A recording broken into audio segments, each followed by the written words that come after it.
কারো বাসায় অতিথি হয়ে গেলে যেসব কাজ করবেন না। কথায় আছে অতিথি নারায়ণ, তবে অতিথিকেও তার সেই মর্যাদা বজায় রাখতে হবে। যার বাসায় যাচ্ছেন তার যেমন অতিথির জন্য করণীয় আছে, তেমনি অতিথি হিসেবেও আপনার কিছু বিষয় খেয়াল রাখা জরুরি। অন্যের বাসায় বেড়াতে বা দাওয়াত খেতে গিয়ে যেন বিব্রতকর অবস্থার সৃষ্টি না হয়। তাই কারো বাসায় গিয়ে কিছু কাজ এড়িয়ে চলাই ভালো। কারো বাসায় বেড়াতে গিয়ে তাদের টিভির রিমোট দখল করে বসবেন না। না বলে শোবার ঘরে প্রবেশ, যত পরিচিতই হোক না কেন, অনুমতি না নিয়ে কখনো শোবার ঘরে প্রবেশ করবেন না। শোবার ঘর একান্ত ব্যক্তিগত জায়গা, সেখানে অনুমতি ছাড়া প্রবেশ করলে উল্টো অতিথির সম্মানহানি ঘটে।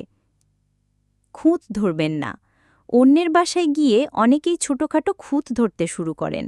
আসবাব থেকে শুরু করে ঘর গোছানো, প্রত্যেকেরই নিজস্ব চিন্তাভাবনা থাকে।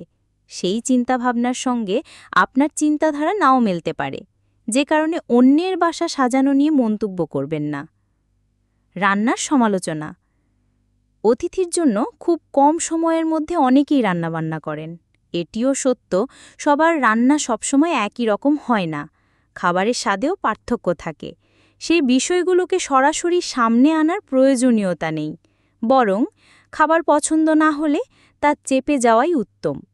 এতে আয়োজকের আত্মতুষ্টি না হলেও মন খারাপ হবে না। ব্যক্তিগত বাথরুম। কারো বাসায় বেড়াতে গিয়ে গৃহকর্তার একান্ত বাথরুম ব্যবহার না করাই ভালো।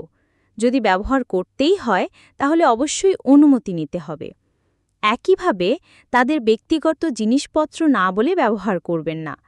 বিশেষ করে কারোর বাথরুমে যাওয়ার পর তাদের শেভিং কিট, ফেস ওয়াশ, তোয়ালে, ব্রাশের মতো উপকরণগুলো ব্যবহার করবেন না। কোনো কিছু দখল করে বসবেন না। অতিথির বাসায় গিয়ে অনেকেই টিভির রিমোট নিয়ে বসে পড়েন। অনেক সময় বাসার ব্যক্তিগত কম্পিউটারও ব্যবহার করা শুরু করেন। এতে বাসায় বসবাস করা ব্যক্তিদের নানা সমস্যার সৃষ্টি হয়। তাই একা একা কোনো জিনিস দখল করে বসবেন না। অন্যের বাড়ির ফ্রিজ খুলে দেখবেন না। অনেকে বাসায় ঢুকেই ফ্রিজে কি আছে তা দেখতে চান। ফ্রিজ ঘেঁটে খাবার দাবার খুঁজে বের করেন। এটি না করাই ভালো। বরং কোনো কিছু প্রয়োজন হলে বাসার কাউকে বলুন, তারাই আপনার প্রয়োজন অনুযায়ী জিনিসপত্রই এগিয়ে দেবেন। যা করতে পারেন, কাজে সাহায্য করুন। অতিথি বাসায় এলে কাজের চাপ বেড়ে যায়, তাই যথাসম্ভব কাজে সাহায্য করার চেষ্টা করুন।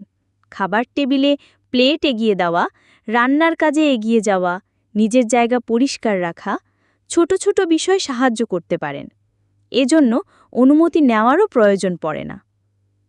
চেষ্টা করবেন সেই সময় নিয়ম মেনে চলার। বাড়ির নিয়ম মেনে চলুন। প্রতিটি বাসারই নির্দিষ্ট কিছু নিয়ম রয়েছে। চেষ্টা করবেন সেই সময় নিয়ম মেনে চলার।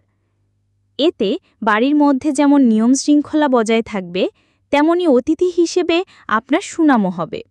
ঘরদোর পরিষ্কার রাখুন। অতিথি হিসেবে যাওয়া মানেই ঘরে বাড়তি কাজ যোগ হওয়া, ঘরদোর অপরিষ্কার হওয়া।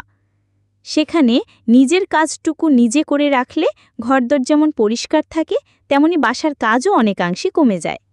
বাথরুমে ফ্লাশ করা, ঘুম থেকে উঠে বিছানা পরিষ্কার করা ইত্যাদি ছোট ছোট কাজই হয়ে উঠতে পারে অনেক বড়।